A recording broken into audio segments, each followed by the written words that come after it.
Aujourd'hui, je vous montre comment faire une galette des rois maison. On va commencer par faire la frangipane qui est composée de crème pâtissière et de crème d'amande. Pour la crème pâtissière, vous connaissez, on verse 250 ml de lait et une gousse de vanille que l'on réserve pour mettre à chauffer après. En attendant, on met 3 jaunes d'œufs dans un grand bol et à l'aide d'un fouet, on les blanchit avec 50 g de sucre en poudre. Une fois blanchi, on ajoute 30 g de farine, puis on mélange. On met le lait à bouillir et on le verse bouillant sur la préparation. On remue alors vivement, puis on remet le tout dans la casserole. On porte notre nouvel appareil à ébullition.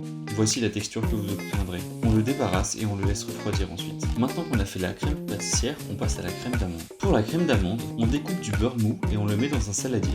Pour 50 g de beurre doux, on ajoute 50 g de sucre en poudre et on fouette ce mélange jusqu'à obtenir une masse un peu mousseuse comme ceci. On ajoute ensuite un œuf, puis 50 g de poudre d'amande. Voici la texture que vous devez obtenir. On mélange ensuite la crème d'amande et la crème pâtissière et la frangipane est prête. En général, on fait 2 tiers de crème d'amande pour 1 tiers de crème pâtissière. Pour la pâte feuilletée, je vous présente ça dans la prochaine vidéo. On va ensuite verser la frangipane sur la pâte feuilletée. J'utilise une poche, mais tu n'en as pas besoin, c'est juste pour la vidéo. On n'oublie pas la fève et on referme ensuite avec une deuxième pâte feuilletée. Plus qu'à coller les bords avec un peu d'eau et à dorer avec un jaune d'œuf mélangé à de l'eau. On fait ensuite les dessins de notre choix et ça part au four.